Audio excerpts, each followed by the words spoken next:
preacher ay nata-challenge po. Higit sa lahat, ako po challenge sa buhay ng mga ngaral natin ito po dahil napakaganda po ng kanyang testimony sa ating simbahan. At tawagin po natin ang walang iba, ang ating pangangaral ngayong umaga ito, walang iba po si Preacher Rene Tang.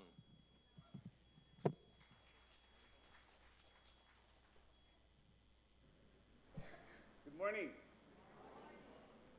Are you ready to hear God's word this morning? Praise God for that. To all of our members and guests, this morning, welcome to Bible Baptist Church of Pasay. Maraming salamat po at pinili niyo po ang Panginoon sa umagang ito. Alam niyo po, ang pananambahan ito po ay sinasadya. No? Hindi ito aksidente na napadaan ka lang, nakita mo, ay, linggo pa lang ngayon, sisimba ako. Pinaghahandaan po ito. So kayo ba'y handa nang makinig ng salita ng Panginoon? Handa nang matuto? Handa nang lumago? Handa nang tumibay? Ang ating kalakasan, walang iba kundi ang salita ng Diyos. Do you have your Bible with you? Kindly open your Bible in the book of Isaiah. We'll be reading chapter 40, verse 31. Isaiah 40, verse 31.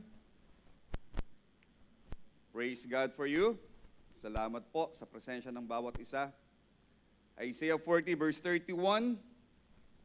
Ating pong basahin ng sabay-sabay ang salita ng Panginoon.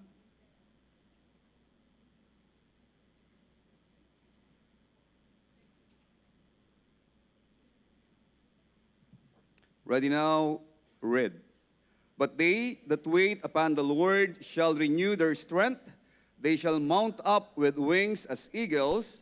They shall run and not be weary, and they shall walk and not faint. Tayo po manalangin, dakilang Diyos, sa umagang ito, kami po ay nagpupuri sa iyo. Amin pong iniaalay ang aming mga sarili sa iyo, Panginoon. Ito'y araw mo. Itong panahon kami po ay kakain ng pagkain espiritual. Ito yung panahon kami magpapalakas, Panginoon. Ito yung panahon kami ay lalapit sa iyo at sasabihin namin sa iyo ang lahat ng aming pangangailangan, ang lahat din ng aming mga pagkukulang. Ito rin yung panahon kaming iaayos yung aming buhay sa iyo. Luluwalhatiin ka namin, Panginoon, sa aming pananambahan. Itataas namin ang pangalan mo. Kumilos ka, Panginoon, sa amin. Patnubayan mo rin po at pangunahan ng aming pastor sa lugar po nila Pastor Emerson sa Pampanga. Ingatan mo po ang kanyang kalusugan, pagpalain mo po ang kanyang pangangaral. Pagpapala po ang hinihingi dakilang Diyos, purihin ka sa pangalan ng Panginoong Yesus. Amen. Thank you. Please be seated. Okay. So this morning, ang pag-aaralan po natin is all about resilient. How to be resilient. Resiliency. Ito po ay bihirang salitang ating gamitin. So ano ba ang salitang resiliency? Sa Tagalog po, nung aking chinek sa Google, ay nababanat. No? Resiliency. Flexible. Paano ko gagamitin salitang nababanat? Pag Kristyano ka, dapat nababanat ka. Dapat flexible ka. Okay? Ibig sabihin, the capacity to withstand or to recover quickly from difficulties or toughness. Ang resiliency, ang buhay Kristiyano po natin ay daraan sa pagsubok ng buhay. There are storms of life. At pag tayo ay tinamaan ng bagyo ng buhay, many times, hindi tayo nakakailag. Many times, inaalaw ni God na talagang tamaan tayo, hit on our face. At pag tinamaan tayo, mga minamahal, masasaktan tayo. Aaray tayo. Iiyak tayo. Just for a moment, bukas, pagsikat ng araw, babangon tayong muli. Haharap ulit tayo sa hamon ng buhay. Yan po ang resiliency. Hindi mo iiwasan ang pagsubok ng buhay, haharapin mo ang problema ng buhay, pero hindi ka magpapatalo sa hamon ng buhay. Amen? Ang year 2023 is a test of our faith. Ang dami mong dinaanan sa buhay. Ang daming problemang sinuong mo. Ang daming bagyong dinaanan mo. Right? May nagkasakit. May namatay. May nawalan ng trabaho. may na-demote, may pinagchismisan, may nang-away, may lumayo, may nang-iwan, may nanira. Lahat yan dinaanan natin noong 2023. But look now, you are still here in the presence of the Lord. Choose to serve your God. Amen? Hindi ka nagpatalo. Lumaban ka. Ang Kristiyano dapat matapang harapin ang buhay. Why?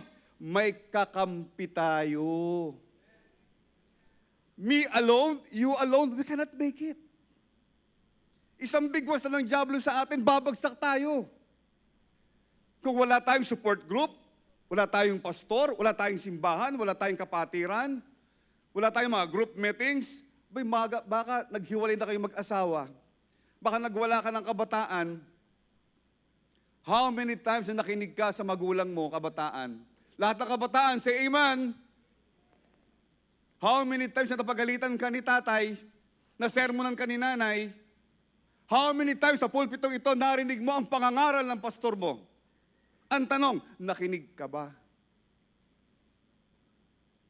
Maraming kabataan, listen very carefully. Ang hirap para sa inyong makinig. Pag kayo kinilig,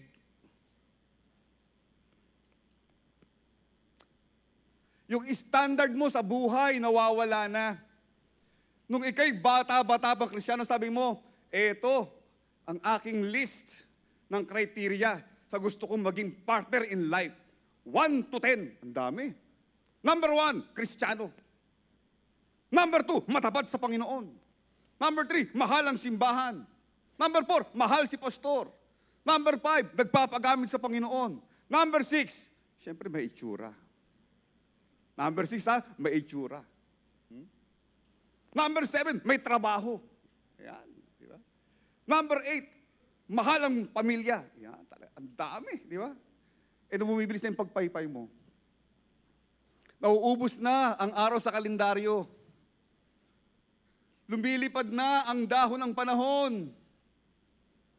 Yung dating moisture ng mukha mo na hindi mo na kinakailangan maghilamos, fresh ka pa rin. Ang palaya na. Sa bilis ng pagpaypay, yung 1 to 10 na listahan mo, ngayon, Lord, kung sinong dumating, lumapit ka sa pastor mo, Pastor, pag-pray niyo po ako. Makakuha ko na, makasumpungan ko na, magiging partner ko in life. Sabi ni Pastor, yung ganda mo nga, wala nanliligaw sa'yo. Ay, Pastor, meron naman po.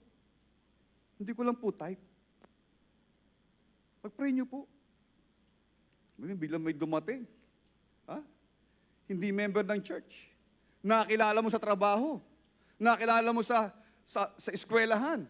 Eh, gwapo. Sabi mo, Pastor, salamat po sa prayer. Answered prayer na po. Sino? Yung po. Oh, hindi natin miyembro yan ah. Kristiyano ba yan? Magiging Kristiyano yan, Pastor. Mabait ba yan? Magiging mabait yan, Pastor. Yung listahan mo na 1 to 10, na ang unang-una, Kristiyano, matapat, may takot sa Diyos, nawala na lahat. Pumunta agad sa number 6, gwapo. Pag gwapo, magbabago yan, Pastor. Dadalhin ko sa simbahan yan, Pastor. Witnessan mo, Pastor, ha? Para makakilala sa Panginoon.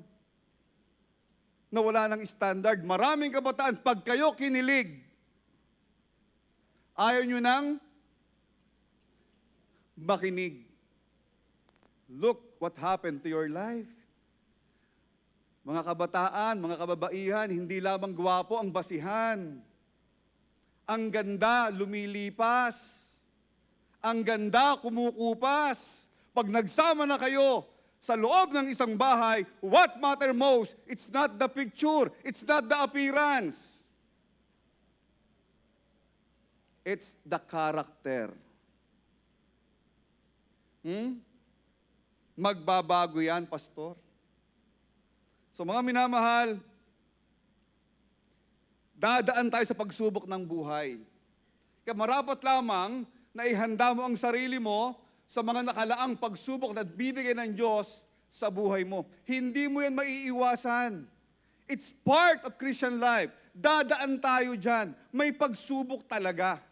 Hindi para i-pin down tayo, hindi para sirain ka, hindi para ipakita sa iyong mahina ka. No, it's not. Para i-mold ng Panginoon yung ating karakter, yung ating pagtitiwala, yung ating trust sa ating Diyos. Pag kaya natin ang isang bagay, kaya natin eh. Nasa ng tiwala? Nasa atin. Exam, chicken feed, magaling ako sa math. Di nga ako mag-aral, kaya akong ipasa yan eh. Tama? Pero pag ang problema, it's bigger than you think, it's bigger than you can, saka ka tatawag sa Panginoon. Haven't you noticed ang Kristiyano? Ako guilty ako dito eh. Guilty rin ako dito eh. Na ba tayo mga Kristiyano, sa panahon ng pagpapala, ang sarap magpuri sa Panginoon. Sa panahon ng pagpapala, ang sarap umawit sa Panginoon.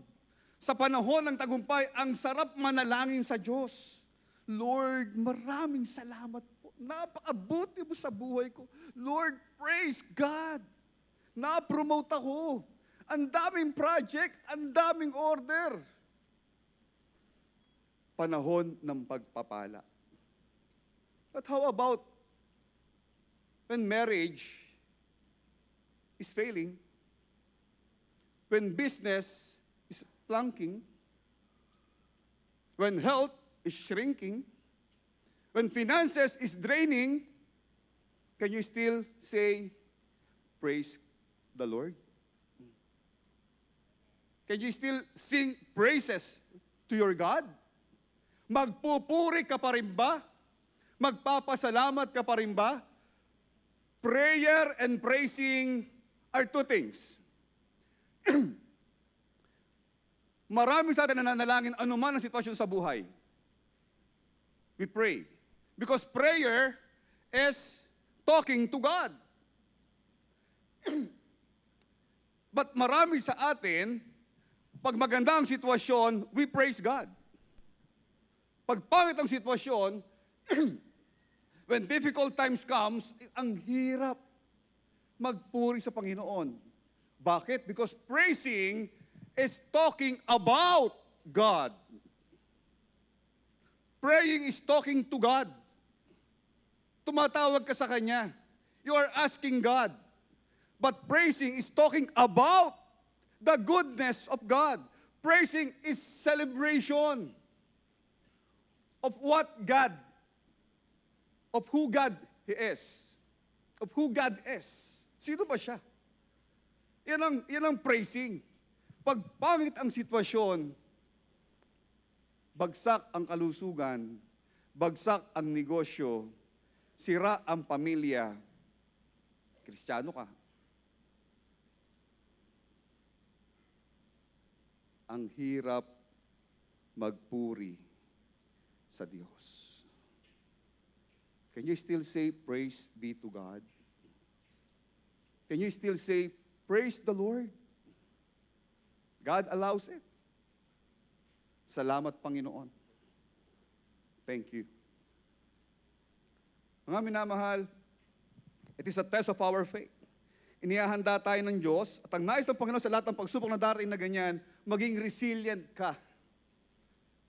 Tatamaan ka, marahil matutumba ka, pero babangon ka uli. Tatayo ka uli. At dito nakasalalay kung ano at sino ang Diyos sa buhay mo. Who is God for you? Sino si God sa'yo? Sa lahat ng pagsubok ng buhay, isa lang po ang susukatin natin. Gaano ka nagtitiwala sa Panginoon? Amen? So this morning, I want you to gauge your faith. How much faith do I have? A seed of a mustard? A little faith? No faith.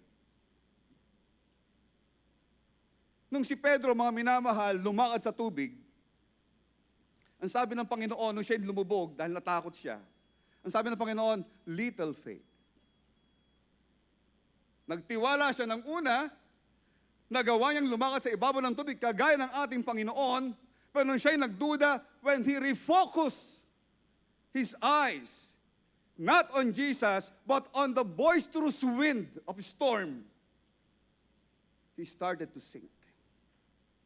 Sa buhay, magtatagumpay ka, tingin ka lang sa Panginoon, looking unto Jesus, the author and finisher of our faith, magtatagumpay ka, pag inalis mo na ang iyong pansin sa Diyos, at pumasok na ang takot sa atin, pag sa Panginoon ka nakatunghay, matapang ka. Amen? Pag sa Kanya ka nakatingin, matapang ka. Kaya ko to, mapagtatagumpayan ko to, malulusutan ko to, magagawa ko to, matapang tayo. Why? You are looking on the author of your faith, the King of Kings and the Lord of Lords. But once you focus on the problems, once you focus on the storms of life, pag ang tinignan mo na yung anak mong pasaway, yung negosyong bumabagsak, yung problema sa pamilya, yung kalusugang nanghihina, at diyan ka na nag-focus, I will tell you, bukas, hindi ka na lalabas ng kwarto. Marahil ngayon, sabi mo sa sarili mo, Panginoon, this is my last time to attend the church. I'm so overwhelmed by the problems that I have. Ito na po ang huli. After this, kita na tayo, Lord. Marahil sa umaga ito, nag-decision ka na sa buhay mo, tinuldukan mo na, I cannot make it. I cannot continue on. I cannot keeping on. Hindi ko na kaya. Hindi ko na kaya. Hindi ko na kayang harapin ang problema ng buhay. Hindi ko na kayang harapin ang bukas. Hindi ko na kayang gumising pa. Sabi nga ni Pastor, every gising is a blessing. Pag nagising pa tayo, pag bulat ang mata mo, ang una mong sambitin, salamat Panginoon. For another day of chance to serve you. To live my life. Another gising, another day, another blessing. Marahil, masyado ka nang natakot, wala ka nang makapitan, wala ka nang matawagan, naranasan mo lang sa buhay mo. So, dinaanan mo ba to sa buhay? You were so shocked. Sa panahong may problema ka, hindi mo inasahan yung mga taong tumulong sa'yo. Nagulat ka. Ha? Sila yung ginamit ni Lord. Di ba? Nasyak ka. Hindi mo inaasahan. At naranasan mo rin ba sa buhay mo, nung lugami ka, may problema ka? Nasyak ka din? Dahil dun din sa mga taong inaasahan mo na hindi tumulong sa'yo.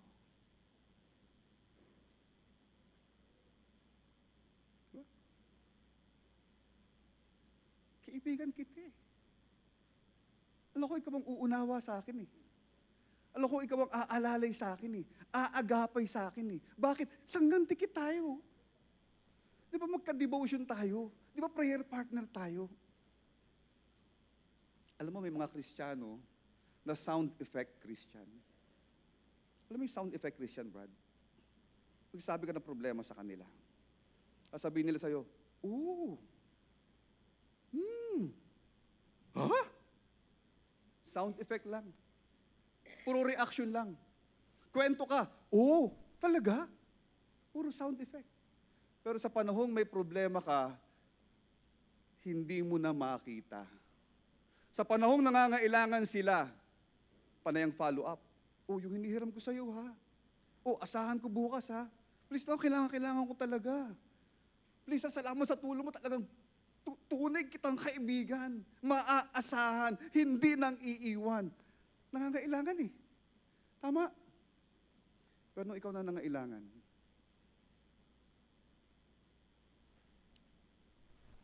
nung kailangan mo nang makaka-appear, walang kamay na nagtataas. nung kailangan mo na makakausap, walang tengang gustong makinig. Nung gusto mong may mahahawakan, walang presensya ng kaibigan. Kaya ingatan mo, sino ang kaibigan mo? Baka sound effect lang yan. Puro A, puro U. Pero sa panahon ng digma, sa panahon ng laban, biglang nawawala. Ingat po tayo. Ang tunay na kaibigan, maaasahan. Kaya nga ang sabi ng Panginoon, Christ is our friend. He is our true friend. Itinuring niya tayong kaibigan. So mga minamahal, darating tayo sa pagsubok ng buhay, yung lakas mo kahapon, mababawasan. Yeah, we need to renew our strength. That's why the Bible says, but they that wait upon the Lord, mag-antay tayo sa ating Panginoon. Ano mangyayari? Shall renew. You can bounce back. You can regain the lost strength. What will happen? Pag tayo na-renew ng ating kalakasan, they shall mount up with wings as eagles. You know what eagle is? Eagle flew above the storm. Kaya niya lagpasan ang bagyo. Liparan ng mas mataas ang bagyo. Eagle has a keen eye to look for prey. Kaya niyang hanapin in a kilometer, in a miles away, yung kanyang pagkain sisilain. Pag naging eagle ka, kaya mong makita ano yung kailangan ko, ano yung makatulong sa akin. Kaya kong lagpasan yung bagyo ng buhay. Pakibalik. What will happen pa? They shall run and not be weary. Can you imagine, tumatakbo ka sa buhay Kristiyano mo? Takbo ka ng takbo, hindi ka napapagod. Ha? 10 taon na ako Kristiyano, Panginoon. Amen. Hindi ako napapagod. I renew my strength. Sabi nila, Christianity is boring. Sabi nila, walang excitement ang buhay Kristiyano. Sabi nila, it is a routine life. Walang nababago. And I want to stop. Nakakasawa na. Sunday, mananambahan. Alas 2, group meetings. Alas 4, service uli. Balik ng Wednesday. Andyan na naman tayo. May activity na naman. January, February, March, April, May, June, July, August, September, October, November, December. Nakakapagod na. While you're drained, you use your own energy.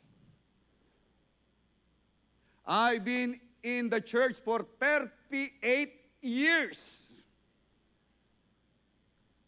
And I overcome my laziness. Minsan tinatamad talaga tayo eh. Minsan napapagod na tayo maglingkod eh. Parang nadidrain ka na, ano pa bang dapat namin gawin? Ano pa bang idea, Lord, na gagawin sa activity na to? Ano pa bang dapat na bago? To excite everyone. Parang lahat nasubukan na namin. Ano pa? And when the ministry is shrinking, mas nakakapagod.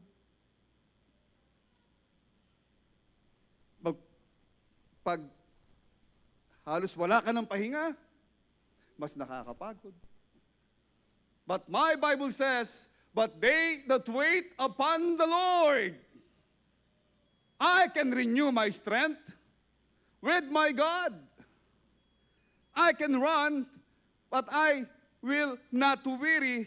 I can walk, but I cannot faint. That's why the song says, teach me, Lord, to wait. Ano bang inaantay mo? Sino ba inaantay mo? The Bible says, kung napapagod ka, you wait upon the Lord. Pwedeng maglingkod sa Panginoon habang, alam nyo ba na ang ating kontrata sa Diyos, after I got saved, it's an eternal contract. in Luke chapter 1, that ye may do good things all the days, that you will serve your God all the days of your life. Sa lahat ng araw ng iyong buhay. It is an eternal contract. Alam mo ba yon? The moment you got saved, you are giving your heart to Jesus, you sign a contract with the Lord, that you're gonna serve Him, that you're gonna live with Him, that you're gonna praise Him in spite of. Alam mo ba yon? May kontrata ka sa Panginoon. Kayong mga nagtatrabaho, mga siyama natin, alam nyo, kontrata, pag hindi mo tinapos ang kontrata, tama? Pwede kang kasuhan ng kumpanya. It's an eternal contract. Sa Panginoon walang atrasan. Sa Panginoon tuloy-tuloy lang. Hanggang ating makita ang mukha ng ating Panginoon. It is an eternal contract. Kaya walang mali, mga minamahal, magpatuloy tayo sa gawain ng Diyos. Yan po ang nais ng Panginoon. Hindi ka dapat pinahihinto ng problema ng buhay. Hindi ka dapat pinakikwit ng disappointments, ng frustration. Hindi dapat. Why?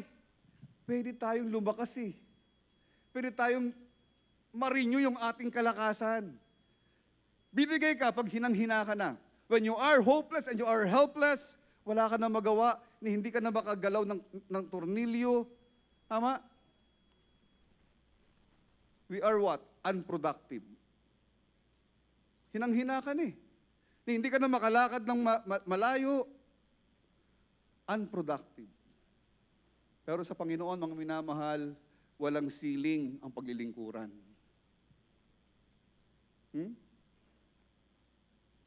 I arrived. Maraming Kristiyano matatagal na sa gawain ng Panginoon. Na-arrive ko na to eh. Naabot ko na to eh. Yung choir, dati akong miyembro ng choir eh. Nagawa ko na yan. Young people, dati akong presidente ng young people eh. Nagawa ko na yan. Career group reapers, dati akong presidente ng reapers. Nagawa ko na yan. Construction, akong head dati ng construction ng church. Nagawa ko na yan. Did you arrive on something? That I have done those things. I have reached that far, and that is the end of my run. That's the end of my lap. Hanggang dito na lang ako sa paglilingkuran ko. Pero bang ganun sa gawain ng Diyos? Parang it contradicts the Word of God. Hanggang dito na lang ako, sagad na ako eh. Kasi I do believe, sabi nga nila, there's capacity ang isang leader. Diba? The lead. Hanggang dito lang talaga ako, hanggang dito lang magagawa ko eh.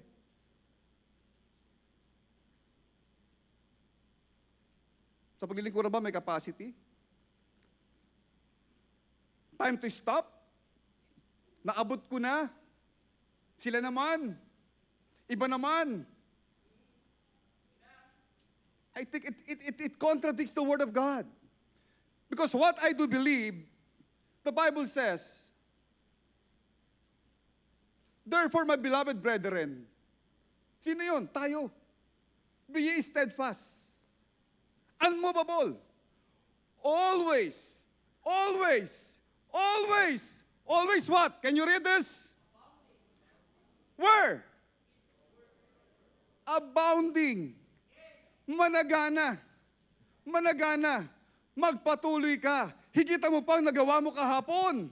Ang sabi nga ng ating pastor, kung umaasa ka ng pagbabago, huwag kang umasa yung ginagawa mo ngayon ay kagaya pa rin ng kahapon. If you will not change your view in life, never ask and expect for change. Huwag kang umasa ng tagumpay pag wala kang binago sa buhay mo. Ang sabi ng Bible ko, baka yan din ang Bible mo ha, baka pareho tayo ng Bible ha. Do we have the same Bible? Yung bang 1 Corinthians 15:58, yan din ang nakasulat sa'yo. Always abounding. Patuloy kang managana sa gawain ng Panginoon. Sa gawain ng Diyos. Hindi lang sa trabaho managana. Hindi lang sa lakwatsa managana. Hindi lang sa pagkain managana. Hindi lang sa laro managana. Ang sabi ng Bible, managana ka sa gawain ng Panginoon. Walang maling maglingkod sa Diyos. At piliin mo maglingkod sa Diyos. Dahil may pangako ang Diyos sa atin. That your labor, what is not, do you know that?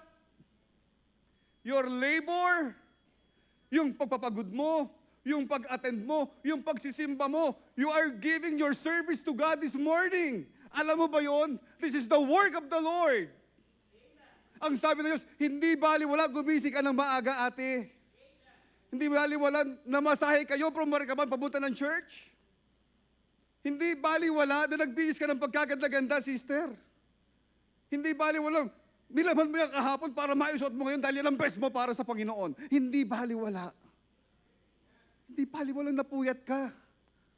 Hindi baliwala magpapagamit ka para maghugas sa missions conference, maghain ng pagkain sa missions conference, maglatag ng higaan sa mga pastor. Hindi baliwala. You know why?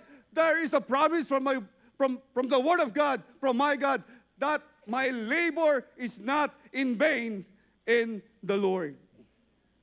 Patuloy tayo magpaghamit sa Panginoon. I've been in this church for 38 years. I'm still serving my God. Sa akin, ang aking tingin sa Panginoon lagi, I always thank the Lord. Lord, salamat po sa pribilehyo. A privilege on my part to serve my God. Pribilehyo, binigyan niya ako ng pagkakataon mapaglingkuran ko siya. Dahil pwede naman after we got saved, o lahat ng maliligtas, pum, langit, diretso. Pwede gawin ng Panginoon yun eh. Baka kasi magkasala ka pa anak, baka lumayo ka pa anak, baka magwindang pa yung buhay mo anak, o pag tinanggap mo ko, automatic, pum! Sama na tayo sa langit. Let's enjoy heaven. That's not the plan of God. After we got saved, we still remain here on earth to serve our Savior, to give our best for Him, to labor for Him. And that labor waits a reward. Hindi po sayang ang maglingkod sa Panginoon. Napakaganda mo pag-usapan yung mga tao ng tagumpay sa kanilang pananampalataya. Yung mga taong nag-exercise ng resiliency.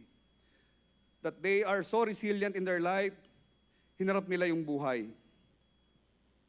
Subalit, yung pong tayo mismo ang dumaan sa mga obstacles of life, yung tayo ang makaranas nito, ayaw natin.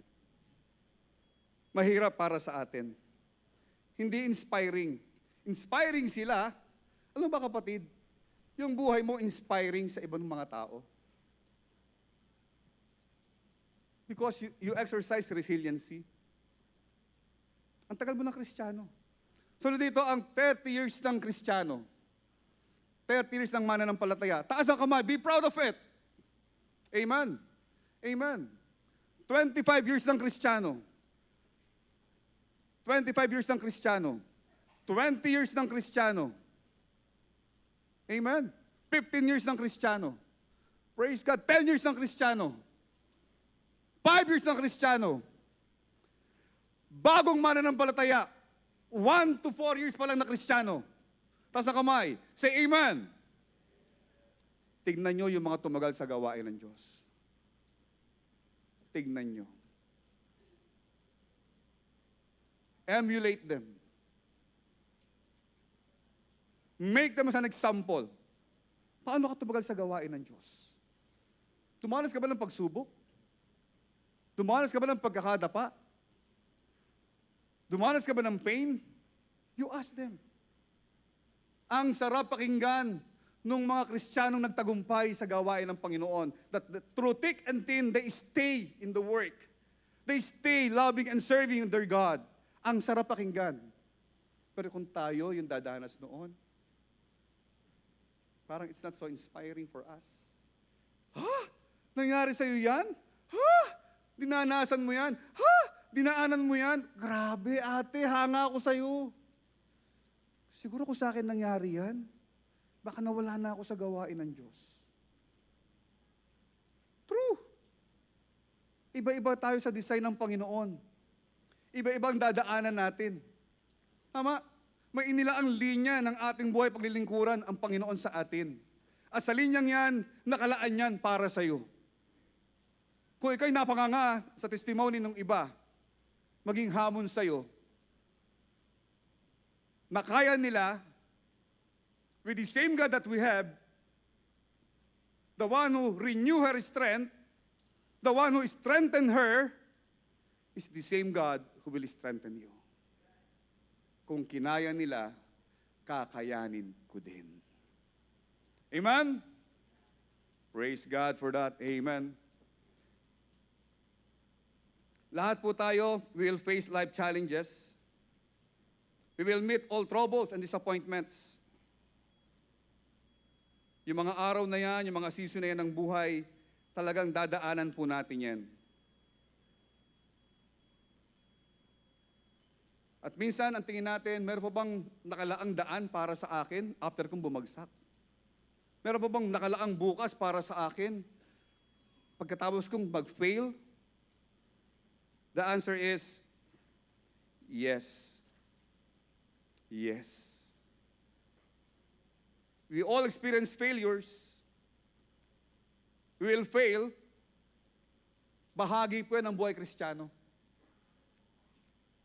Yung akala mong tapos na, tinaas mo na yung kamay mo, sumuko ka na, sabi ni Lord, anak, baba mo.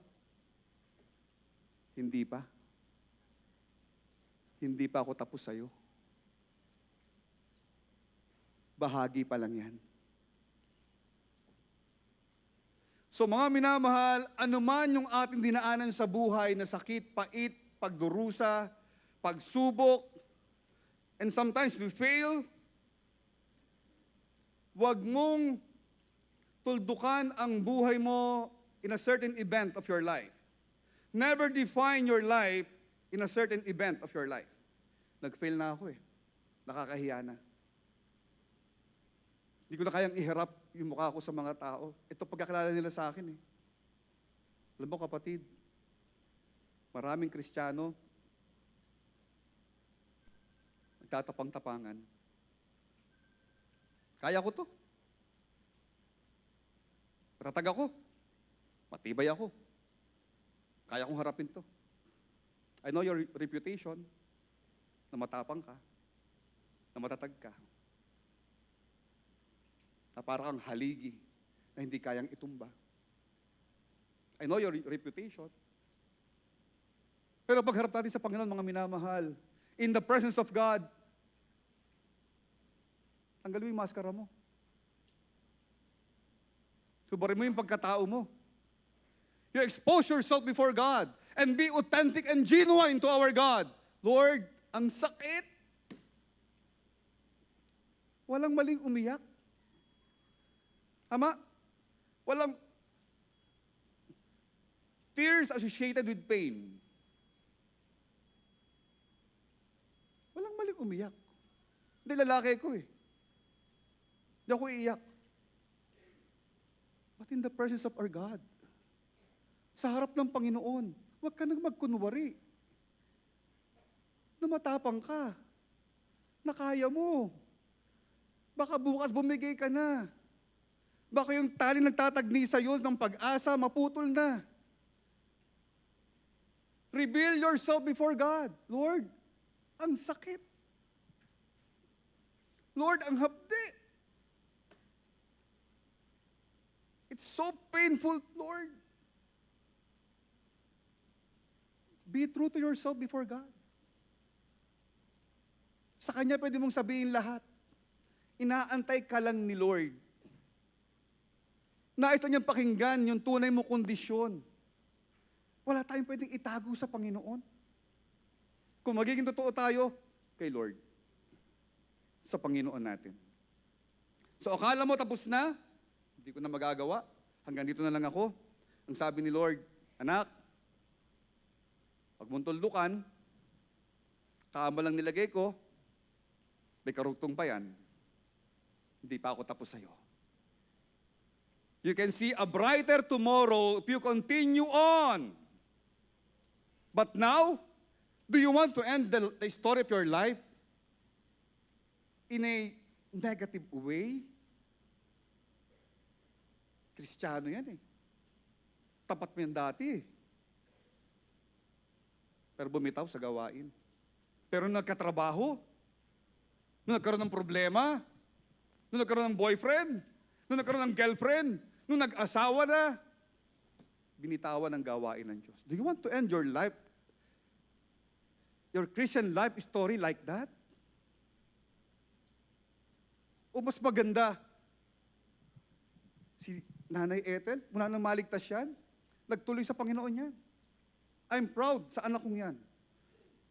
Di ba? Maraming obstacle, namatayan sila ng biyanan, tuloy pa rin sila. May problema pag-aaway sa pamilya, tuloy pa rin sila.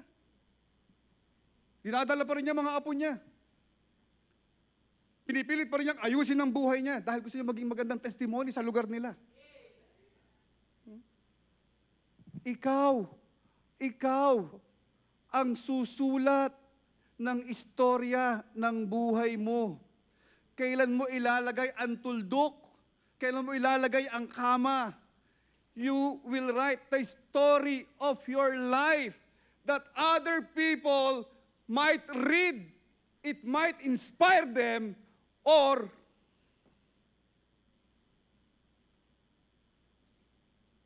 distract, discourage them. Ano ang kwento ng buhay mo? Kung hindi pa tapos si God, huwag mong tuldukan. Huwag mong tuldukan. Dahil sabi ni God, hindi pa ako tapos sa'yo. Pangit ang negosyo mo ngayon, hindi pa ako tapos sa'yo. Nag-aaway kayo mag-asawa, hindi pa ako tapos sa'yo. Hindi maayos ang trabaho, hindi pa ako tapos sa'yo. Hindi ka paborito ng boss mo, hindi pa ako tapos sa'yo. Nasaktan ka sa preaching, na-open ka sa pastor mo, hindi pa ako tapos sa'yo. Umaten ka uli para tamaan ka uli. Amen? Marami sa atin na-open sa preaching. Na-open ka ba ngayong umaga? Amen? Pag na-open ka, pag tinamaan ka, nasasaktan ka, pasalamat ka. Hindi sayang yung pamasahe mo papunta ng church. Hindi sayang yung make-up mo kanina. Hindi sayang yung ganda ng damit na pinlansya mo. Ang hirap pa naman plansyahin ang damit na yan. Huwag nga kayo bumili sa Shopee, yung mga damit ang hirap plansyahin. Kung bumili kayo sa Shopee ng mga damit sa Lazada, yung hindi na pinaplansya. Yung pag sinampay mo, bukas pwede mo na isuot. Pero may mga damit, talagang ang hirap plansyahin. Ha? Hindi sayang. Bakit? Ibig sabihin, kumikilos pa ang Panginoon, ang salita ng Diyos, ang banal na Espiritu sa puso mo. Pag wala ka ng pain na nararamdaman, pag manhid na ang puso mo, matakot ka na. You are bodily present, but spiritually absent. Narinig mo? Nakalagay dito, entrance.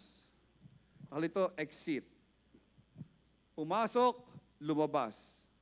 Walang nanatili. Matuto ka from the Word of God. Nandito ka na lamang, di ba?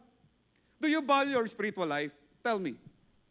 Do you value your spiritual life? Tanungin mo katabi mo. Tanungin mo katabi mo. Do you value your spiritual life, kapatid? Tanungin mo. Ano sagot? Nag-amen ba? Umoo ba? Praise God for that. If you value your spiritual life, ang Bible, ang Word of God ay ang ating pagkaing spiritual. Man shall not live by bread alone, but by every word proceeded out of the mouth of God. Matthew chapter 4, verse 4. Tama? Kung ito'y pagkaing espiritual at kailangan natin lumakas, abay, pag pinangangaral to, you open your mouth wide. Pag tayo aatin ng buffet, oy, punta tayo ng buffet, 101. O, punta tayo ng Vikings. O, punta tayo sa Aura. Ang bira, ano gagawin mo? Paghahandaan mo yan. Tama? Hindi ka magbe-breakfast. Hindi ka magbe-breakfast. Paghahandaan mo yan. Tama? Aagahan mong punta. Anong oras ang open? 11 po. 10:30 nandun ka na. Buffet eh. Tama? Siyempre. At tayo mga Pilipino, alam nyo, tayong ugali natin sulit. Sulit tayo eh. Magkano binayad natin? 799. Ang kakainin ko, 900. Ha? Sulit, susulitin mo yan. Di ba? Magkano binayad natin? 399. Ang kakainin ko, 500. Tama? Ang bihira. Busog ka na, andito na. Inalog-alog mo pa yung sarili mo. Tug, tug, tug, tug, tug, tug, tug. Bumaba ng konti, pwede pa.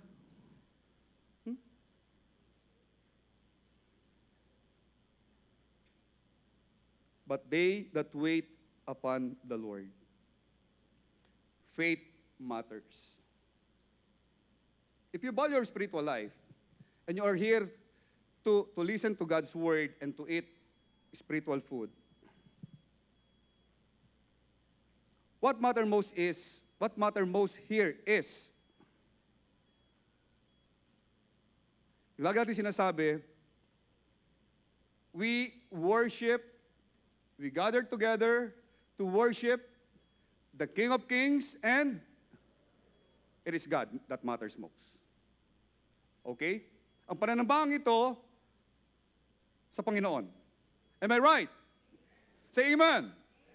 Let's have a lively discussion, a lively preaching this morning para maunawaan kung nakikinig kayo at nauunawaan ninyo ang sinasabi ko. Okay? Now, sino ang ating minimit?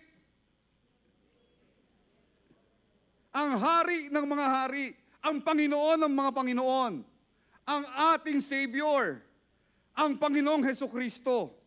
At ang pinangangaral dito ay ang kanyang salita. At ang mensaheng ito ay mensahe niya para sa atin. Right? Okay. Ang sabi ng Bible, wait upon the Lord. Sino mag-aantay? Sino mag-aantay? But they that wait upon the Lord. Sino mag-aantay? Ano oras ang service? Sino nag-aantay? Is the presence of God here at 9 o'clock? Alam ba ni God na 9 o'clock yung ating service para sa Kanya? Alam ba ni God ng ating pagtitipon, 9 o'clock? Alam ba niya? Nandito ba siya ng 9 o'clock? Is the presence of God present here at 9 o'clock? Sino nag-aantay?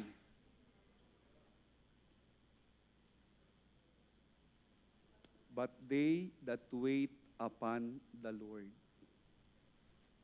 Huwag mong pag-antayin si God. Tayo ang nag-aantay kay God. Amen? O, lahat ng mga lit, mag-sorry na kay Lord. Panginoon, sorry ha. Nasanay na kasi ako, Lord, na 9 o'clock doon ako gumigising. Alam mo, Lord, ang mga Filipino mentality, Lord, talagang ganyan eh. Laging late comers talaga eh. Lord, sorry ha. Nakasanayan ko lang kasi, Lord eh. What matter most here is God. Sino ka-appointment mo? Si Lord. Pag pinatawag ka ng presidente ng kumpanya, pag may tayo bukas ha, I want to see you 9 o'clock. Baka 7 o'clock nandun ka na eh. Bakit? Presidente ng kumpanya yan eh. Tama? Baka ma-sermonan ako pag late ako. Ba't mo inaagahan?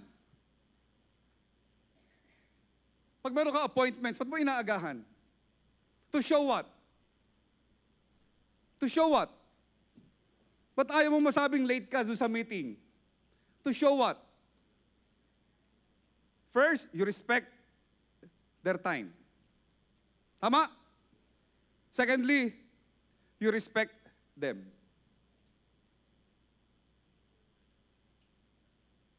Sino ka-meeting natin? Mga bata. Kaya mag-antay sila. Mga bata pala. Sino ka-meeting natin? Eh, yung presidente mo ng kumpanya. Uy, bilisan mo, bilisan mo. Baka mali tayo, agahan mo. Sino ka-meeting mo? Paano mo tratuhin ang Diyos? Ipinapakita mo sa pagdating mo ng maaga kung gaano ka-importante sa'yo ang ka-meeting mo. It shows respect. Gaano mo tratuhin ang Diyos. Kung ito ay pagkaing espiritual at kakain tayo ng salita ng Panginoon. Ano ugali ng Pilipino? Sulit. Para maging sulit, wag malate. Para maging sulit, enough time para matikman lahat. Malibot lahat, mapuntahan lahat, matikman lahat, sulit. Ba't di mo sulitin ang pag-attend mo? Tama? Naabutan mo ba yung introduction? Naabutan mo yung unang bahagi ng mensahe? Eh, may pagkain na dun eh. May main course na dun eh. May masarap na pagkain na dun eh. Na-miss mo. At pag late ka, sabihin mo, aabot naman ako. Saan? Sa dessert. Diba, laging huling bahagi, dessert, di ba? Dessert, ang bira. Tapos na, natikman ko na lahat. Lechon, ng beef, ng chicken, lahat ng masasarap natikman ko na. Time for dessert. Yan yung huling bahagi, no? Yung dessert. Oh. Pag dessert na lang ang titikman mo dito sa pananambahan, it shows what? Busog ka na. Dahil ang dessert ay para sa mga taong busog na. Sir, gusto mo ng ano? Kuha kita. Busog na ako. Dessert na lang. Tama? Mga Pilipino yan, di ba? Sir, ano, gusto mo ng spaghetti? Hindi, busog ako. Yun na lang dessert. Dessert, sir, dessert. O, yun na lang, dessert na lang. It shows busog ka pa kasi. Tama? Busog ka pa, kaya ayaw mo na kumain. Dessert na lang.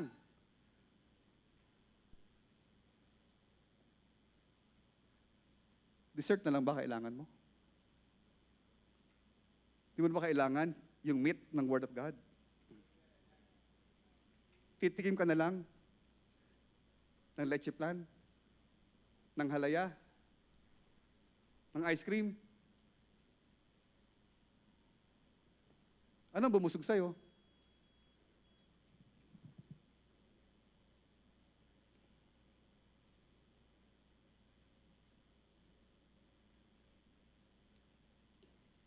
Are you still hungry with the Word of God? Are you still thirsty with the well of God's water? What are you implying to God pag late ka? Hindi siya importante sa'yo. Busog ka na. Or baka naman ang thinking mo, tagal ko na sa gawain alam ko na lahat yan. At mo pumisahin, hindi ko napakinggan. Nabasa ko na ang Genesis to Revelation. Hindi ko alam. Di ba? Baka tingin natin sa ating sarili, alam ko na lahat. Magaling na ako. Matagal na ako sa gawain. Senior nga ako dito sa church. Basta magpipreach ito, totoy. Pag ang thinking ko, ano ang matututunan ko sa mga young preachers na ito? Wala. Wala si pastor? Hindi ako makikinig. Kay pastor lang ako natututo. Ganun ba ang thinking natin? Habang ako nakaupo dyan, magpipreach dito, inaanak ko. Presidente na ako ng young people, sinisilang pa lang yan eh. Tama? Nasa gawain na ako, wala pa sa mundo yan eh. Tuturuan ako dito, Mapipreach dito ng Word of God. At makikinig ako sa Kanya. Ang matututunan ko sa Kanya. Tinahidan na ako sa gawain ng Panginoon.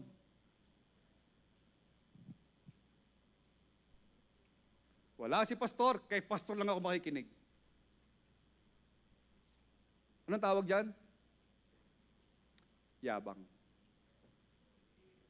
Anong tawag dyan? Pride. Pag umiral na yung yabang sa atin, tututunan ko dyan. Wala si pastor. Pa ba ako umatin? Sana nag-live na lang ako. Pagka ako umatin, wala pala si pastor.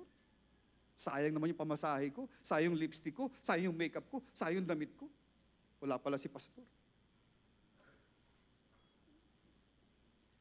Ano matututunan ko dyan? Pag ganyan thinking natin, mga minamahal, yumayabang tayo. Sino man po ang tumayo sa likod ng pulpitong ito, tandaan po natin, ang lahat ng mensaheng yan, nilikha, ginawa ng ating pastor. At ang tumatayo dito ay mensahero ng mensahe ng ating pastor. Kaya kung ang thinking mo, makikinig lang ako kay pastor, yun nga po yung mensahe ni pastor para sa iyo. Makinig ka. Amen? Siguhin mo yung katabi mo. Siguhin mo. Sabi mo, makinig ka. Huwag mo hayaan makinig ka na nakapikit. Wala kang matututunan dyan. Yan ang pinakamahirap. Pag nakinig ka na nakapikit, you're so intense, hindi mo na namamali nangyayari sa paligid. Hindi ka matututo. Lahat po ng mensaheng aming sinasaysay dito, si pastor po, mensahe niya po ito. Ipinagkatiwala niya sa amin na kami ang mag-serve para kayo kumain, para kami kumain. Tama? Kami ang unang tumikim. Sabi namin, masarap. Uy, masarap pa ng mga member nito pag tinuro natin. Ang ganda ng mensahe ni pastor sa atin. You need to be excited. Pag magsisimba ka.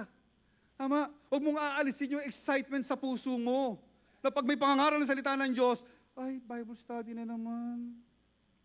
Alam mo, tuturo ng preacher natin, salvation na naman, paulit-ulit na lang, save na ako, 10 taon na. Pag tinuturo ang Word of God, tama?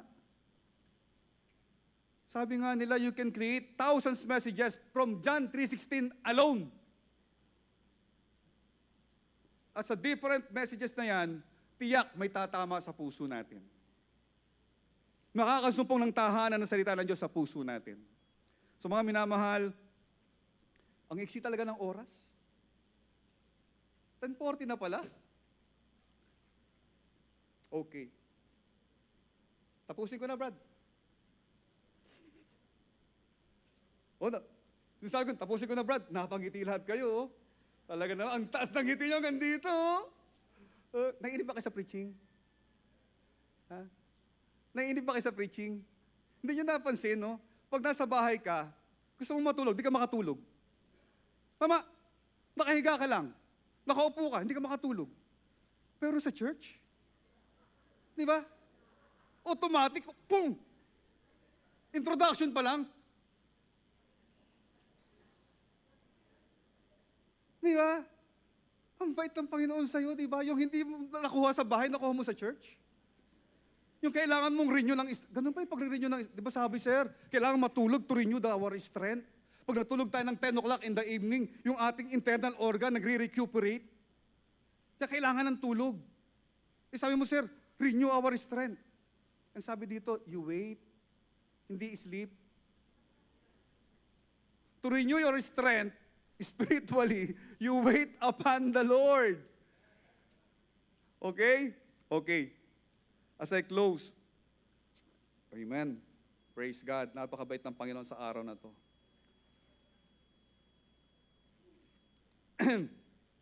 Sa taas, okay lang ba kayo dyan? Hindi ko kayo pinahirapan, ha? Konting slide lang ang ginamit natin. As I close.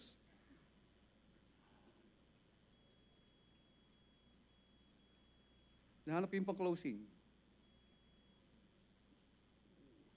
Ito. Napansin nyo ba? Tayo mga tao, tayo mga Kristiyano, even though you are doing the right thing, it doesn't guarantee that you will experience the good thing. Ulitin ko ha. Napansin nyo ba? Even though we are doing the right thing, and yet, it doesn't guarantee that we are experiencing the good things. Tama ang ginagawa mo, pero hindi garantiya na mabuti ang kalalabasan nito para sa'yo. Gumagawa ka ng tama, but the end result is worse. You are doing the right thing, but the result is bad things. Okay? Hindi po rin gumagawa ka ng tama, mabuti na yung mangyayari sa'yo.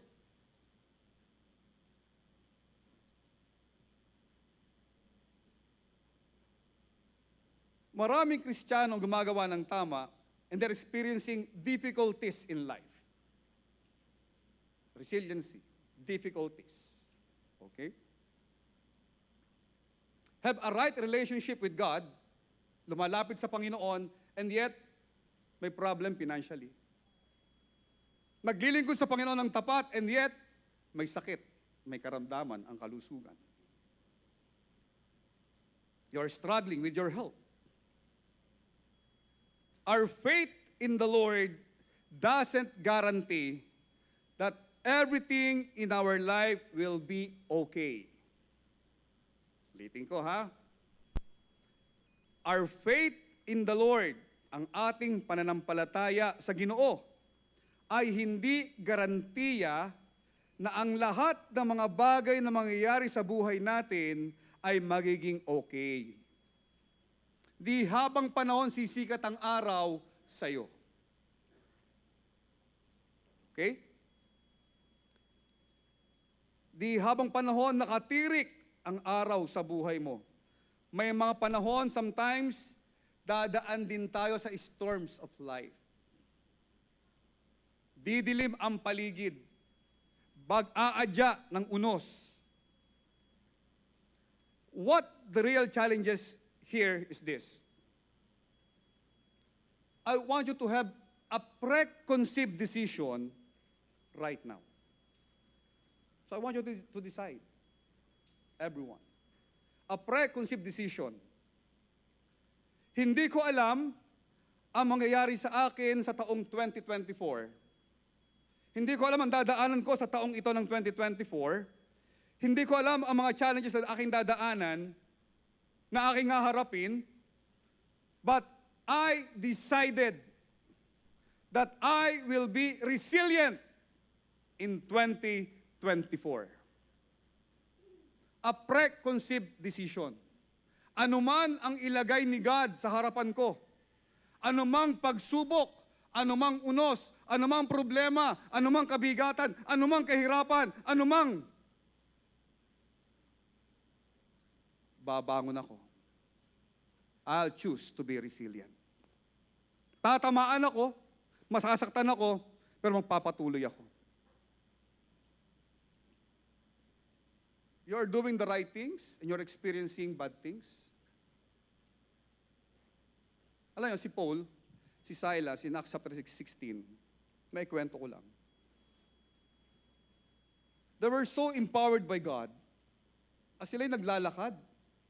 Ito yung nag-away si Barnabas, at pinapili si Paul. Sabi ni Paul, isama mo na si Silas sa'yo. Naghiwalay sila ng landas. Tama?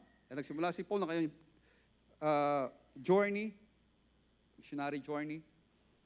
At habang sila ay nananambahan sa Panginoon, may isang babae na puspos ng masamang espiritu. Ang sabi ng Bible, spirit of divination. Siya yung nanghuhula. Okay? Humabol sa kanilang likuran, nung sila makita, sinabi sa kanila, nagsumigaw yung babae, ang taong ito, ang mga taong ito ay alipin ng kataas-taasang Diyos. At narito sila para ituro ang daan ng kaligtasan. In Acts 16. Okay? At narito sila para sumisigaw siya. Okay? At kahit nasaan si Paul, at si Silas, sumusunod siya. Ang dalawang ito ay alipin ng kataas-taasang Diyos. At narito sila para ituro ang daan ng kaligtasan. Sumisigaw siya. At hindi na kinaya ni Paul ang sitwasyon. At immediately, the Lord empowered him. At yung possess na babae ay pinalaya from evil possession. Okay? Nabalitaan ngayon nung handler, nung babae na nanghuhula. Ang kanyang trabaho, manghula. Huhulaan kita. Ha? Mura lang to. 20 lang. 20. Ha? Magkakaanak ka sa taong 2025. Di ba? Huhulaan kita. Ha? Magkakaapo ka ng 10 sa taong 2050. Ha? Huhulaan kita. Gagaling ka sa iyong karamdaman. Mawawala lahat ng pain. At magkakaroon ka ng pagpapalag, walang silid na kalalagyan. Di ba? Manghuhula siya. Okay? Meron pala siyang handler. Nung malaman ng mga handler na gumaling na yung babae, hindi na siya demon possessed, hindi na siya nanghuhula. Wala na silang kita. Ano mong ginawa nila? Dinalan nila. Sinugod nila si Paul at si Silas. At dinala sa magistrado. Dinimanda nila. Ang taong ito, ang dalawang ito, gumagawa ng kaguluhan sa ating lugar. Tayo mga Romano, meron tayong kustumaryo, ginugulo nila. Ano ba pinakulong? Si Paul at si Silas. Anong ginawa nila? Tinulungan nila yung demon-possessed lady na lumaya. Okay? Gumawa ng mabuti, and yet, they experience the worst thing. At bago sila ikulong, ginarote pa sila. Pinalo pa sila. You think the pain is bearable? No, it's not. At binilinan yung bantay kulungan, bantayan mo, huwag silang makakatakas. Ano ang ginawa ng bantay kulungan? Doon sa pinakamalalim na bahagi ng kulungan, doon sila nilagay. At tinanikala pa yung kanyang mga paa. Sabihin, talagang hindi sila makagalaw. Okay? Gumawa sila ng tama, nagpagaling. What happened?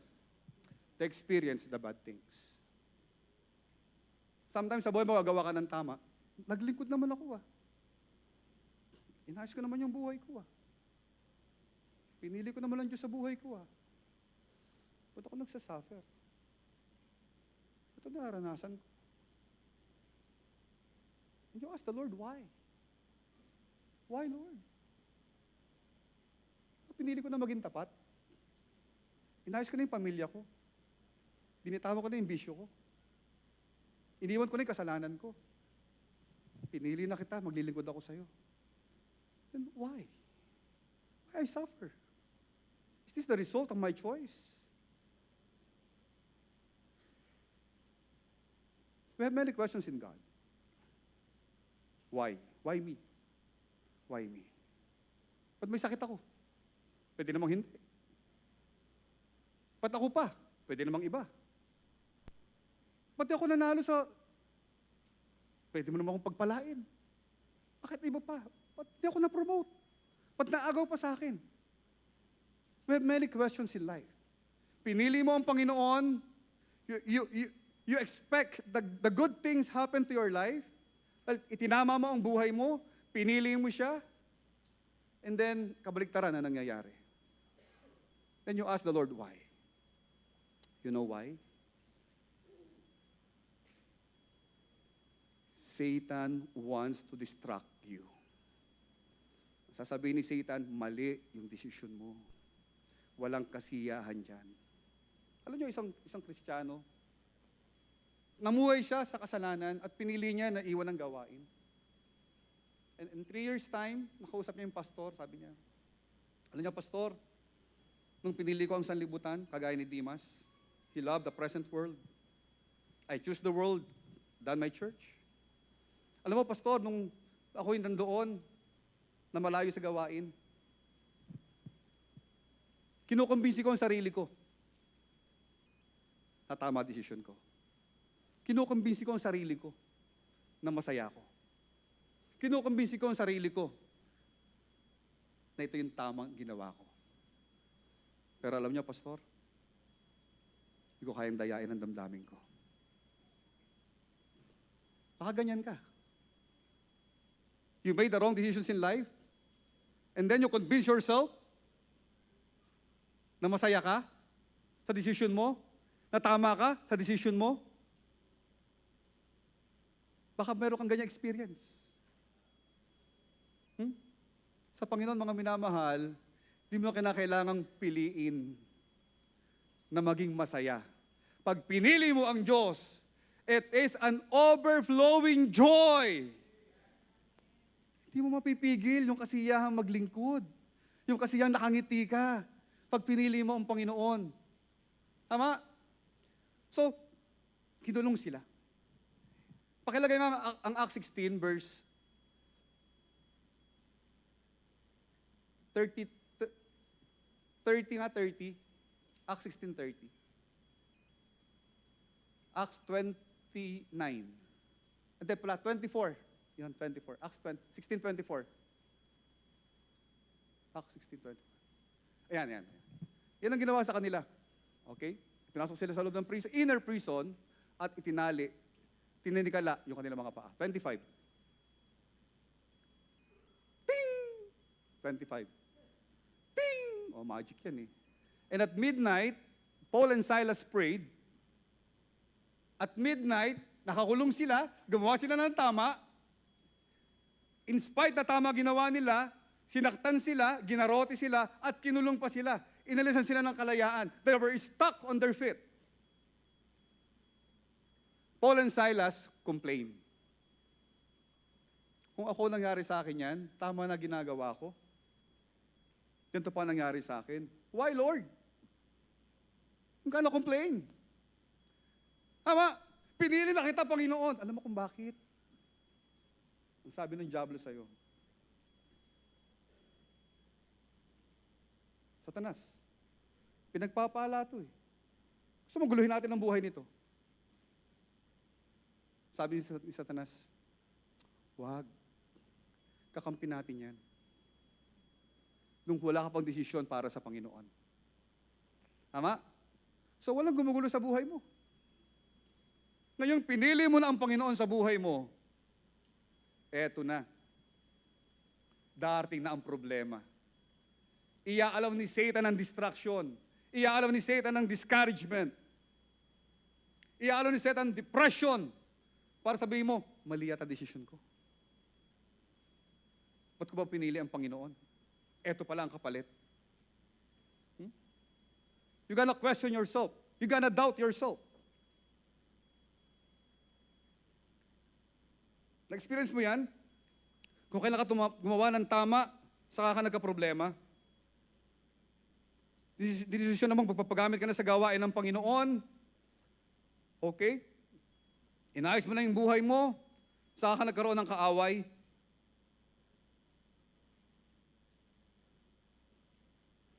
Kaya lumapit ka sa bansa, saka dumami ang problema mo. Then, lalapit ka sa pastor, sabi mo kay pastor, Pastor, please pray for me. Meron po akong, I struggle financially.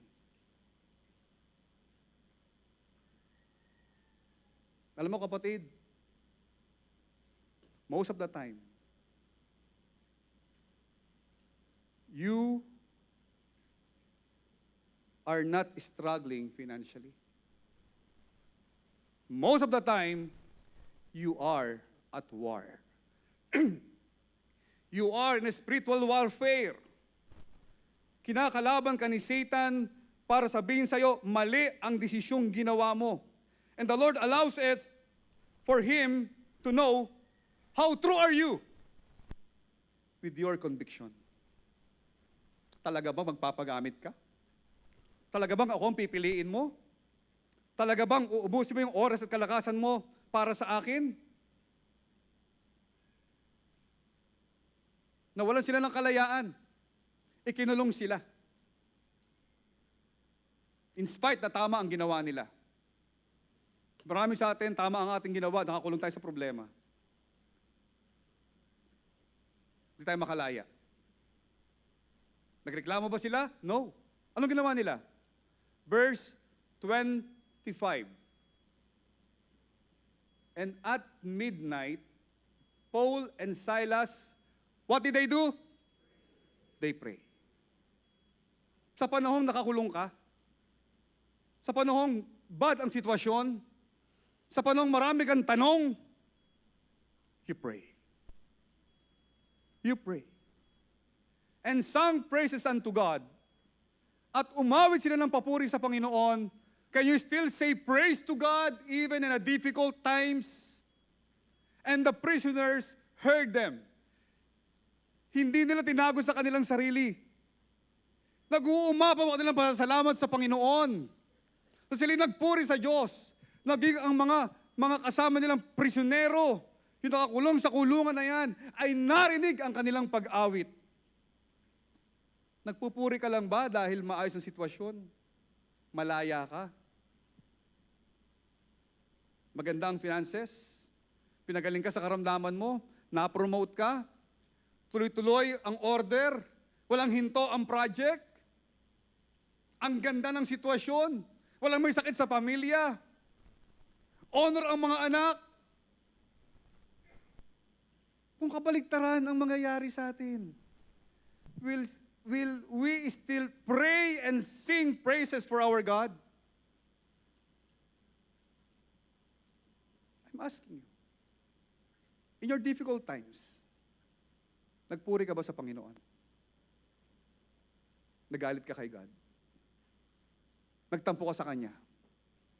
Sabi mo sa Kanya, hindi na ako magsisimba? Hindi ka pala totoo? Hindi na ako magpipray? Hindi ka pala sumasagot? Hindi na ako magbibigay? Hindi mo pala binabalik? Hindi na ako magpapagamit? Tatakutin natin ng Diyos? Tatakutin natin ng Panginoon? Kayong mga nag-forward dito, you say your intention before God and you commit before the church that you're gonna join in the ministry. Choir, MDO, GTBA, Baktoda, Bapsicom, promotion, any ministry na nag-forward ka, you made that commitment between you and God. Ang sayang umawit sa Panginoon. Nung nakaaway mo yung choir director, nakasama mo loob yung tagtuturo, nakagalit mo yung katabi mo sa choir. Sabi mo sa Panginoon, Panginoon, ayoko na magpagamit. Ang bad nung leader namin. Ang bad nung katabi ko. Anong pakialam nun sa commitment mo sa Panginoon?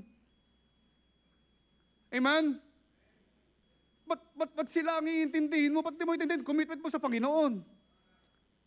Ba't maapektuhan si God sa reaksyon ng ibang tao? Kanino ka ba naglingkod? Kanino ka ba nag-commit? Sa Kanya ba?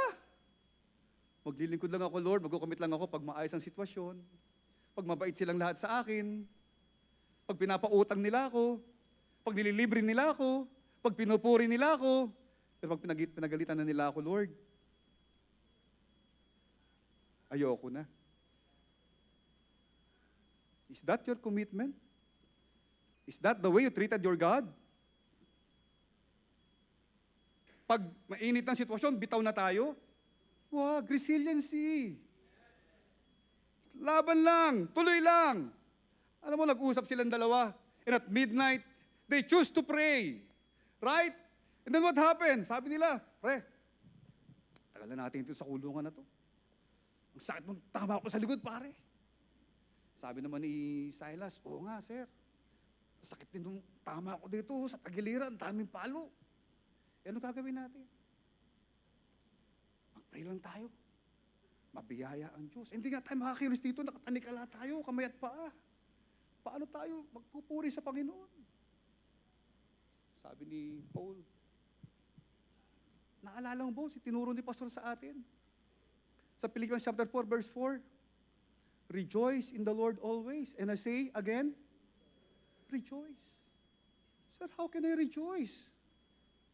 Ang sakit nito eh. Kumuha na tayo ng tama, kinulong pa tayo, pinalo pa tayo. Hindi ko makita yung girlfriend ko tuloy. At pinili kita, Panginoon. Sakit eh.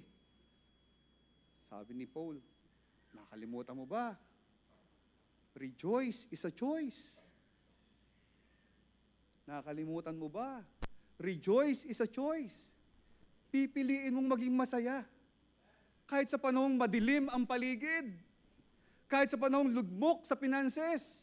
Kahit sa panahong may karamdamang iniinda. Pipili, because the Bible says, rejoice in the Lord always. And again, I say, rejoice. Magpupuri pa rin tayo. Tama ka, Paul. Sige, ang gagawin natin? Mawi tayo. Mawi tayo. Sige. Oh, dahil hindi makagandahan ang boses ko, ikaw na magsimula. Sabi ni Silas, bahala ka dyan, ha? Baka magsigawan itong mga to, baka umangal itong mga to. Sabi, hoy! Sabi, sige na, sundin kita. Di, hinawakan na niya yung mic. Sabi ni Silas, sakit. Kay buti-buti mo, Panginoon. O tama ka, ha? Tama. Ang buti ng Panginoon sa atin, ha? Si Paul naman. Ako naman. Sa lahat ng oras. Oh, tama rin ang tono mo, ha? Sabi ni Silas, ako naman. Sa bawat araw. Sabay tayo. Kay patuloy nagmamahal, ang iyong kaawa ay magpakailanman. Hop! Hoy! Naramdaman mo yun? Lumilindol! Silas! Bumubukas ang pintuan ng kulungan. Paul! Yung tanikala natin, nalaglag. Lumilindol! When they sing praises to God, when they pray to the Lord, I never know. I cannot comprehend kung gaano kanilang pananalangin sa Diyos, kung gaano ang pagpupuri nila sa Panginoon, na naabot ang langit, naabot ang Diyos, at nagtulak to shaken the foundation of the earth. Can you imagine the power of prayer? Can you imagine the power of praising God in spite of it loosened their chains? God is so powerful. Supernaturally. If those things happen to Paul and Silas, Brad, it can happen to you. God can perform His miracle. Supernatural. Beyond our expectation. Beyond our comprehension. Beyond our understanding. God can. Hindi lahat ng lindol sa buhay mo dahil may mali kang ginawa. Hindi lahat ng lindol na dumating sa buhay mo dahil may mali kang ginawa. O, pinaparusahan tayo ni God. Naalala ko yung lindol namin ni Mama sa Davao. First day namin, December 3, intensity 6. First time namin, nasa 4th floor kami. We are about to sleep. Naramdaman ni Ma'am, pa, lumilindol. Sabi ko, sandali lang yan. Abay, hindi. Yung lindol ay palakas ng palakas. To the point na pag tumayo ka, matutumba ka. To the point na pag tumayo ka, mahihilo ka. And then suddenly, the alarm rang. Uy, alarma na. Hindi kami taga doon, hindi kami taga Davao. First day namin eh. Yung palang lahat nagbabaan na ng kondo. Nasa 4th floor kami. Okay, hinanap ko pa yung susi. Ano ba yung susi? Lalakapan tulong, nagbihis pa ako. Pagbaba namin, kami yung last attendance. Check. Putingin namin, dito na sila lahat. Tayo na lang inaantay. Yung fear namin nung lumindol. Grabe, only God can do that. He can shake the foundation of the earth because of Paul and Silas' prayer, because of their intense praise before the Lord. It can be done. It can be done. Minsan ang tingin natin, pag dumadaan tayo sa problema ng buhay, ang tingin natin parang nasa mali tayong landas. Pinili ko ang Panginoon, dumating ang problema sa buhay ko. Kapatid, no. Pag dumaan ka sa problema ng buhay, pag dumaan ka sa pagsubok ng buhay, evident, nasa tama ka. Sinusubo ka. Tinetest ka.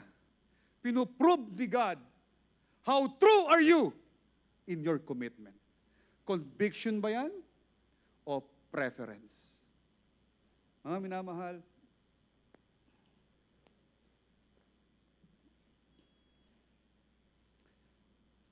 ang intensyon normally ng lindol para to distract. Pero here, what happened here, hindi intensyon ba't pinadala ng Diyos ang lindol? Hindi para patayin sila. Pinadala ng Diyos ang lindol para palayain sila. Akala mo yung problema mo, yung oras na wrong track, mali at ang decision ko, pinili ko ang Panginoon, dumami problema ko. No. Darating ang lindol. Evident. Mga pagsubok na yan, you are on the right track. Be resilient. And you know what happened here? Because of this, nagising yung bantay. Ano nangyayari? Ano nangyayari? Ha! Nakalaya! Bukas lahat ang pintuan ng bilangguan! Patay ako! Siya bantay bilangguan eh. Anong ginawa niya? He is about to kill himself. Sumigaw si Paul, no, don't do that! We are here! And then you know what happened? He asked the Lord. Sabi ni Pablo, tapit ka rito. Ano sabi ng bantay bilangguan? In Acts chapter 16, verse 30, verse 30, and brought them out and said, Sirs, what must I do to be saved? Ginamit ng Diyos yung lindol, ginamit ng Diyos yung pangit na kalagayan nila para may taong makakilala sa Kanya. Amen? Because they pray to God, they sing praises unto the Lord, ginamit ni Lord.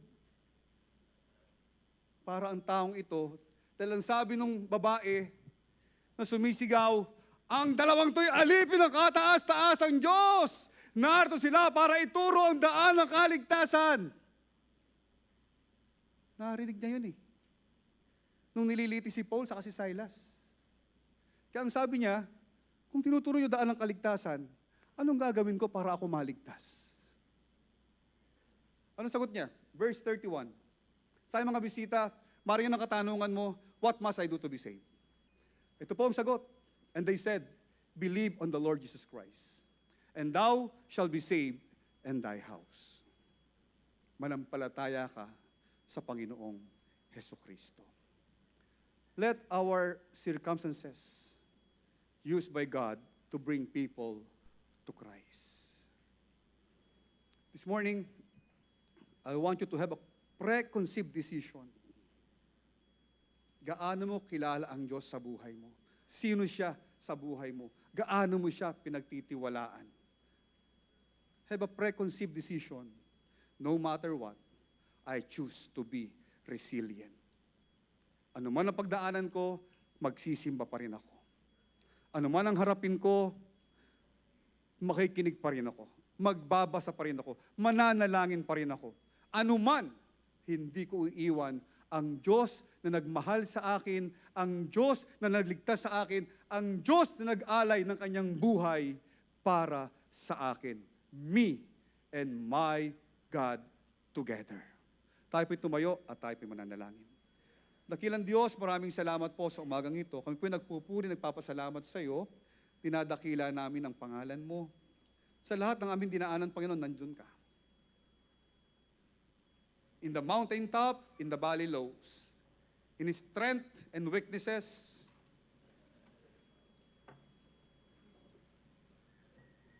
in happiness, in sadness, nandun ka. Salamat, Panginoon, hindi mo kami iniwan. Salamat, Lord. Tinuruan mo po kami magtiwala sa iyo. Maraming salamat po. We have a time to renew our strength. Kahit mapagod kami, pwede kami mag-antay sa iyo. And you're gonna renew our strength. Maraming salamat po, Panginoon. Purihin ka sa umagang ito. Muli kang magligtas, muli kang magpatatag ng pananampalataya sa pangalan ng Panginoong Hesus. Habang tayo pinakayo, habang tayo pinakapikit, wala po nakatingin sa paligid, kaibigan, kapatid, mahal ka ng Panginoon. Anuman ang dinadaanan mo sa oras na ito, anuman ang dinala sa iyo ng 2023, gaano man kasakit, gaano man kagulo, gaano man kasiphayo, I want you to have a preconceived decision right now. No matter what, I will be resilient. Masaktan ako, bounce back, babangon ako. Tuloy lang, maglilingkod ako. Hindi ko iiwan ang Panginoon ko na nagligtas sa akin. Sasaktan ako, yes. Pero alam ko, God is good. Life is hard, but God is good. This morning, the altar is open for you. Dito po sa harapan. Dito ka gumawa ng preconceived decision before the Lord. Ihanda mo ako, Panginoon, sa dadaanan ko sa taong ito ng 2024. Hindi ko alam, pero hindi ko tutuldukan yung pangyayari ng buhay ko sa masasakit na pangyayari. Magpapatuloy ako hanggang makita ko yung kamay mo kung paano mo ko tutulungan, Panginoon. Have a preconceived decision right now. Kailangan you have the conviction para pag dumating ang problema sa buhay mo, hindi ka na mauuga, hindi ka na magpapapalit, hindi ka magdududa because you have a preconceived decision. No matter what, hindi ko iiwan ang gawain mo. No matter what, Panginoon, mamahalin ko ang pamilya ko. Hindi ko iiwan ang pamilya ko. Hindi ko iiwan ang asawa ko. Hindi ko pababayaan ang mga anak ko. Hindi ko iiwan ang ministry ko. No matter what. It's a preconceived decision. Dito po sa harapan. Dito po sa harapan. Dito ka gumawa ng desisyon sa harap ng Panginoon. There's a warfare awaiting for you. May nag-aantay na laban.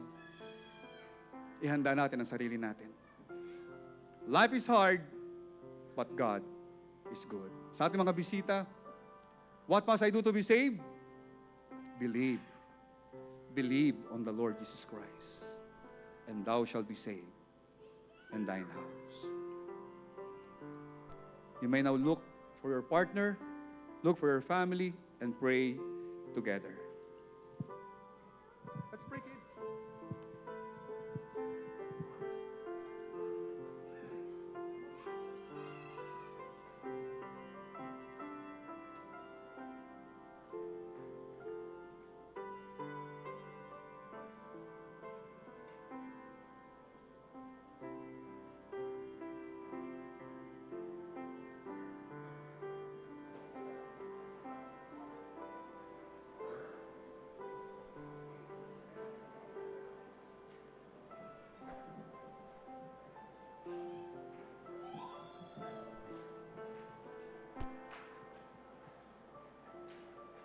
Maraming salamat po, Panginoon, sa mensahe na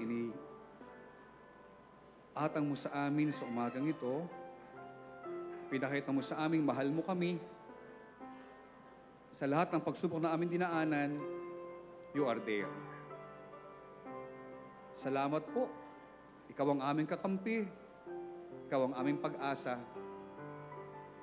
Ipakita mo sa amin kung sino kami sa iyong harapan at sino ka sa harapan namin.